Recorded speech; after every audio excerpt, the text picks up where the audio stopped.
The Los Angeles Rams win Super Bowl 56 over the Cincinnati Bengals by a final score of 23-20. Let's talk about it. What is going on, y'all? Faiz Sports Talk back at it with another video talking, of course, some NFL here to talk about the Super Bowl. And boy, that was closer than I thought. So obviously, if you guys have followed me all season long, you should have known that the Rams have been my pick all along to win the Super Bowl.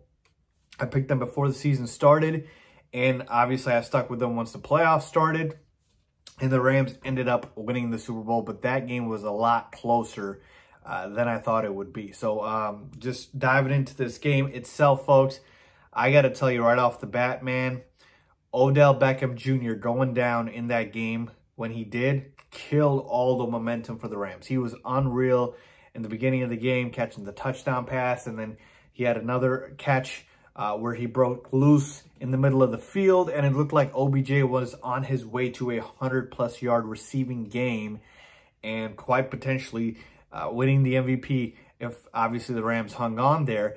But then obviously that knee injury happens, and that looked bad. So hopefully it's nothing serious for OBJ, but again, maybe it's an ACL, who knows, but prayers out to OBJ for that. Anyways, after that, obviously the momentum was lost for the Rams, and now the Bengals are, having all the confidence in the world, moving the ball down.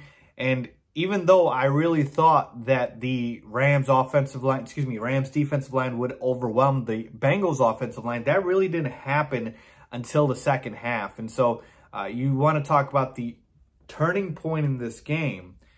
OBJ's injury, number one, and then number two was right after the halftime. It was the T. Higgins touchdown face mask right over Jalen Ramsey that was not called.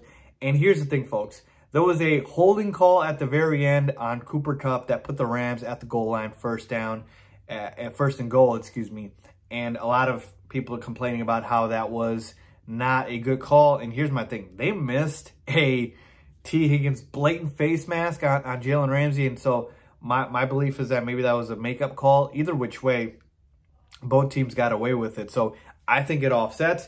Ultimately, the Rams offense, even though they weren't able to get it going, had multiple punts, multiple 3-and-outs. They were able to put together the drive at the very end. That mattered the most, obviously, the fade to Cooper Kupp in the end zone. Matt Stafford giving him that. And he had a no-look pass. I mean, with the game on the line, that was unreal to Cooper Kupp in the middle of the field. And, man, let me just tell you real quick on Cooper Kupp, guys. This man, I believe, had the greatest wide receiver season ever in NFL history, ever. You take a look at what Cooper Kupp did, right? Winning Super Bowl MVP, obviously winning a Super Bowl, and then winning Offensive Player of the Year. He could have won the MVP award as well if it wasn't so biased towards the quarterback. The Triple Crown in the regular season, most receiving yards, most receiving touchdowns, most catches, and then the amount of production from regular season to playoffs. Unreal season from Cooper Kupp. Again, I truly believe the greatest wide receiver season we've ever seen from a player. So Cooper Kupp was unbelievable, and obviously they had to rely on him more with OBJ going down. And then obviously at the very end there, I was worried that the Rams would leave too much time on the clock for Joe Burrow, but it ended up being, not that much. And Joe Burrow, obviously, even at the very end when he got sacked, that ended the game. He almost got it away. But Bengals fans, I got a feel for you in this aspect. Game on the line, and you give the ball to Samaje Perine. I mean, that is just absolutely unacceptable. I'm sorry. You got all of these studs, Jamar Chase, T. Higgins, obviously your best player, Joe Burrow, even Joe Mixon, and you give the ball to Samaje Perine. Like, I don't get it. I think that was a huge mistake by Zach Taylor, and he did it 2 times. And that wins you or loses you the game. Obviously, it lost them the game. And then another key play that I didn't talk about was that Cooper Kupp run.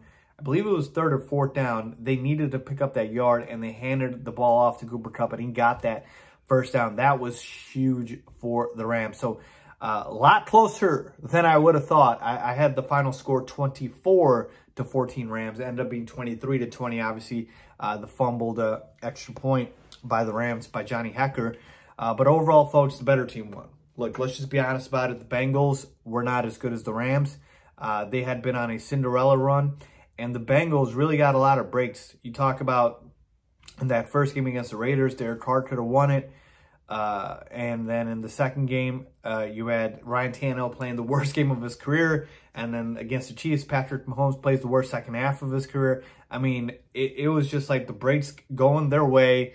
But the Rams, obviously, to me, the better team. But more importantly, the Bengals, they're young folks. They have a chance to be back here. Joe Burrow in the second year, like, this was house money for them. Nobody expected them to even get this far, let alone win the Super Bowl. The Rams, they were all in. They pushed all their chips in.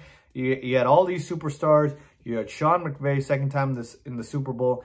And talk about Sean McVay's resume, folks. The youngest coach ever to win the Super Bowl. This man, in 5 seasons, what he's done, a winning season every single season he's been in the NFL. Already got to a Super Bowl, already won a Super Bowl.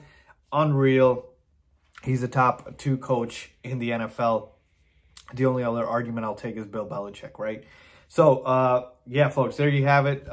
Rams win the Super Bowl, and much credit to the Rams for going out and getting Matt Stafford in the offseason. So happy for Matt Stafford having to spend his entire career in Detroit with that putrid organization in terms of being able to not build around Stafford, and he goes 1 season to the Rams and wins it all. Unreal. So happy for Stafford, happy for OBJ, happy for the Rams, and happy, obviously, that I got my pick right. You know, let's do it again next year. So let me know what you guys think about the Rams winning the Super Bowl. What was your biggest takeaways? Leave a comment down below, folks. I'll have a ton of off-season coverage here for you guys, so don't go anywhere. Make sure you subscribe to the channel. Make sure you follow me, as always. Thanks for watching.